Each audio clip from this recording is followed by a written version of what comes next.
Last night, a drone hit RAF Akrotiri in Cyprus. This is the British Akrotiri airbase in southwest Cyprus, hit by an Iranian-made Shahed drone on the night of March the 1st. This strike was a turning point, bringing the Middle East war to Europe's doorstep. Lorsque Chypre est attaqué, c'est l'Europe qui est attaquée. Cyprus is now emerging as a strategic frontline in a widening and unpredictable conflict. Caught between global powers, regional tensions, and its own decade-long division, the island is becoming a critical geopolitical fault line. What does it mean to live on Europe's frontier in a time of war? That's what we'll see in this episode of Euronews Investigates.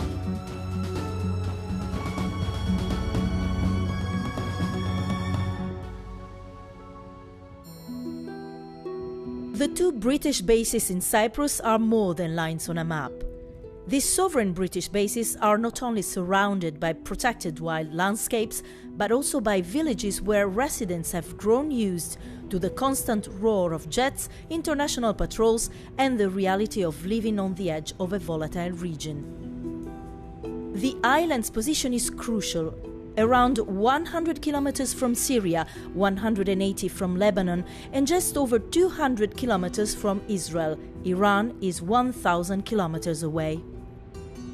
I'm entering the British sovereign base area of Akrotiri. What you have to know is that the British sovereign territory is far bigger than the perimeter of the base itself, stretching across 9 communities, home to around 40,000 people. Akrotiri is the main village right next to the base and with a strong connection to it. About a third of its residents work there, explained the deputy mayor. Αυτή είναι η περιφραγμένη περιοχή και εδώ είναι το Ακροτήρι. Εδώ μένουν περίπου 1.240 άτομα. 3 λεπτά μετά τα μεσάνυχτα άκουσα ένα θόρυβο, άκουσα σιρήνες. Προσπάθησα να μιλήσουμε με αξιωματούχους της Δημοκρατίας. Καλέσαν μας στην αστυνομία των βάσεων και μας ενημερώσαν ότι έναν drone έπεσε μέσα στις βάσεις. Κανένας δεν μπορούσε να μας δώσει οδηγία για εκκένωση. The evacuation order was given the following day and lasted for 10 days. Around 1,000 people were evacuated. They were mainly taken in by relatives, with some housed in a nearby monastery and in hotels. Do you feel safe?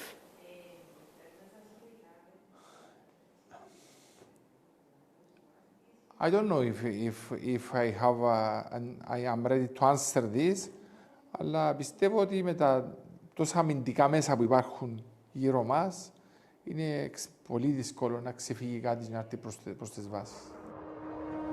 Cyprus, which currently holds the rotating presidency of the Council of the European Union, is not a NATO member and relies on allies for its defense. The UK has allowed the US to use its bases in the country for defensive operations. After the drone attack, France, Italy, Spain and the Netherlands deployed naval assets. Greece also sent military support. A month later, when I visited, the drone attack seemed almost forgotten. There were no warships in sight and fewer warplanes in the sky. The war in the Middle East and the drone attack became something people don't want to talk about. Τίποτε δεν αλλάξε. Η ζωή συνεχίζεται κανονικότατα. Τίποτε. Και τώρα κάθε λίγο κοιτάζω τον ουρανό, πάρτι κανένα που ποτέ. Αντί να ξυμαστεί. What officials call an isolated incident revealed some deficiencies. As the mayor of Kurion explains, the Republic of Cyprus has no authority to evacuate or take any civil safety measures in almost 60% of its municipality, including Akrotiri, as it's part of the sovereign base areas administered by Britain. I believe what the attack showed was that nobody was ready, especially the sovereign bases. There are no contingency plans and evacuation plans in the SPA. What is the general feeling about these bases? We believe that things should start to change and actually get a clearer sense on whose authorities to do what especially with regards to the civil defense issue. I'm the only mayor in Cyprus that has to deal with two different legislations and basically two different governments. But the attack also exposed a deeper controversy. Would you say these British bases are a threat? After the incident last month, people are starting to change their mind and feeling that having a base right next to us and that gets involved so much in the Middle East crisis that's happening over and over again, it's becoming a threat to the country. The two British bases of Akrotiri and Kelia cover around 200 square kilometers, about 3% of Cyprus' territory. They were retained when Cyprus gained independence from Britain in 1960. The right-wing Cypriot government has raised questions about the future of the bases after the drone strike, with the issue remaining a long-standing source of political friction. Actress, TV presenter and activist Melanie Stelio is among public figures who see the British bases as a legacy of colonialism. She is speaking out ahead of the May parliamentary elections, where she is a candidate for the left-wing AKEL alliance. Over 56% of the population of Cyprus don't want the bases to be here anymore. We're not sending our soldiers there, but we're giving Cyprus as a permanent aircraft carrier for the United States of America and any other power that wants to use us, including the bases, including RAF Akrotiri. We're enabling them. We're giving them our facilities to bomb other countries. So how is that exactly creating peace? The Cypriot Ministers of Defense and Foreign Affairs declined my request to comment on the future of the bases and on key geopolitical issues.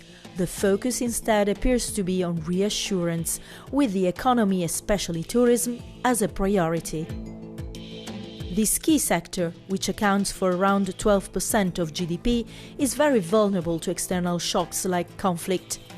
Industry leaders say the response to the drone attack was excessive. Unjustly so, has been created a big noise out of the incident. It has been augmented as a newsworthy event, which was not so. It was one remote incident, and there was an overreaction from all over the world that Cyprus is in a war zone, which, as you can see yourself, Cyprus remains a very peaceful, safe, and friendly destination. There are also several countries that have issued heightened warnings for visiting Cyprus.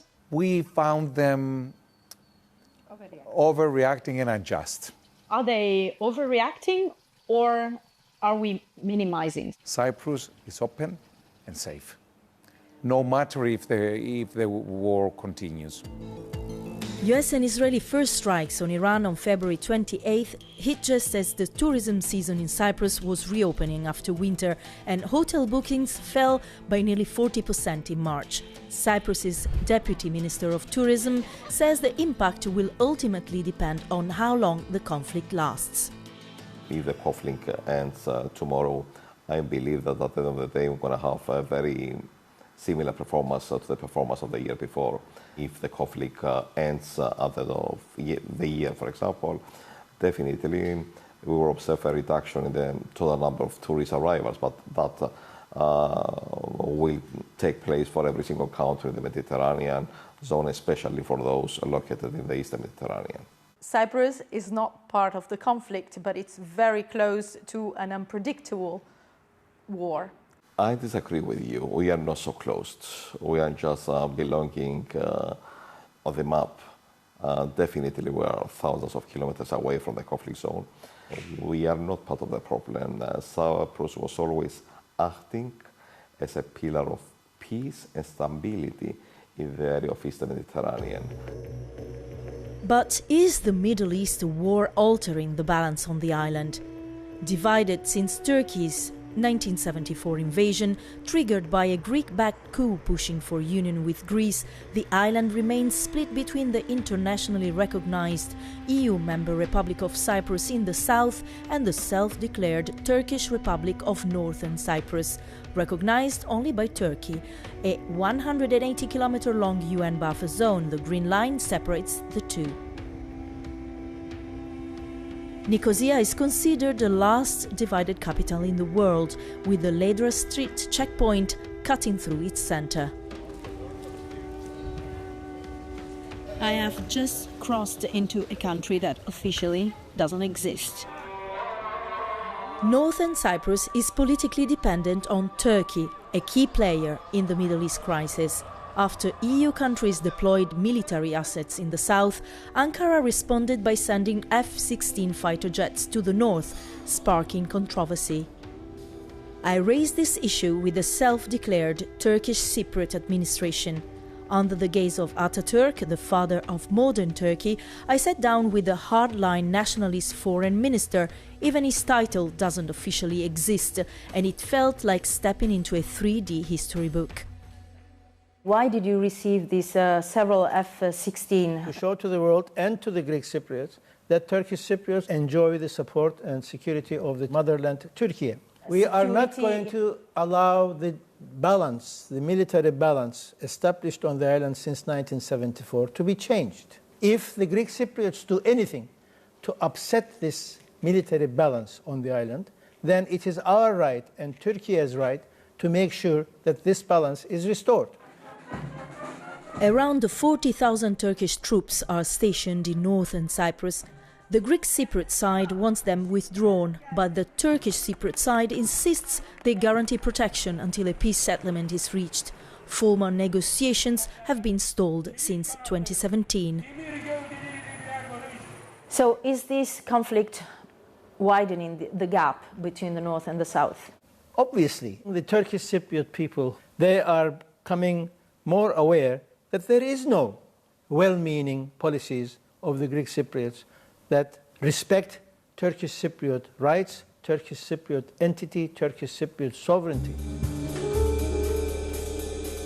Nationalists still hold a majority in the so-called parliament, but their views are losing consensus, and a left-wing opposition leader won the October 2025 presidential election. Even so, analysts say the current regional crisis could make reunification less likely anytime soon. The most obvious outcome would be a deepening of the separation because people will become entrenched in their own sides.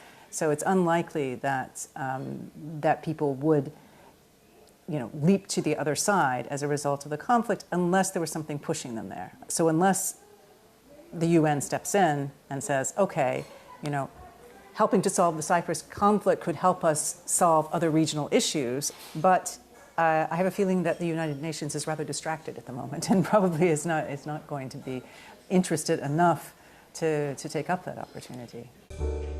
Besides the military build-up and geopolitics, the island is also shaped by communities that fled conflicts.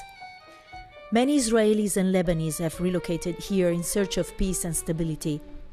In Limassol, I met an Israeli Jewish restaurant owner. He arrived in 2022 fleeing violence 1 year before the Hamas terrorist attacks, a traumatic event that prompted many more Israelis to seek refuge here. He complained about graffiti that appeared near his business. It was a terrorist attack next to us, so we flew to Cyprus. It's close to home, and it's feel like Israel. Do you want to go back? No. Why? There is no stress here. Everything here, siga, siga. What is it, siga, siga? Slowly. Okay. So what do you think about what's happening in the Middle East at the moment? We are witnesses to history. The Jewish nation is saving the world from the terror regime in Iran. And with God's help, we will finish them and the world will be a better place. What about the international laws? The Israeli attacked both Lebanon and Iran. We are eliminating this threat one and for all. The same thing we are doing with Iran, and the same thing we did with Hamas. It was a threat. They invaded Israel in October 7, 2023. Does this justify killing civilians? We didn't start this war. No, but we never but did this justify to kill We civilians? never start the war. We just finishing it. Like this restaurant owner, a great majority of Israeli Jews, 78%, continue to support the month-long war on Iran and Lebanon, according to recent polls. In Israel, only a minority are opposed to Prime Minister Benjamin Netanyahu and the war. Avishai, a retired professor of political science, is among them. He lived and taught in Cyprus for 10 years and now visits as a tourist. My position is against the government and against the war. There are children in Gaza, having been through what they've been in the last 3 years. I can't see them growing up without hatred. I see the children growing up in Israel with their fears, with the prospect of serving in wars and wars and wars for the rest of their lives. I was 6 when Israel was founded, and when I went to first year in school, we were in shelters and in bombs, and I'm now 85 and I'm in shelters and bombs. How do you feel about the fact that your opposition is still a minority in Israel? The minority is not always a minority, and there is a hope for change. At the time of editing my report in mid-April, more than 2,000 people had been killed in Lebanon. What are numbers to the wider public can be family or friends to the Lebanese diaspora. In Cyprus, many of the 20,000 people of Lebanese descent watch the news with horror and worry. Some are still trying to put their lives back together and keep the pain at bay. I grew up in Lebanon. Besides the war, I had a great childhood, and the beauty of Lebanon is inside me. It's my country, it's my people, and wherever I go, it stays with me. The Lebanese people are resilient, but now, if you ask any Lebanese, they don't want to be resilient anymore. They are tired. We are all tired.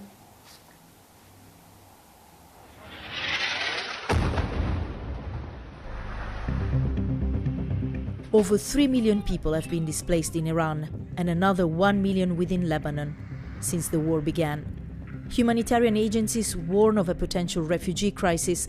In Cyprus, the authorities say they remain vigilant, despite the country not having seen large waves of refugees so far.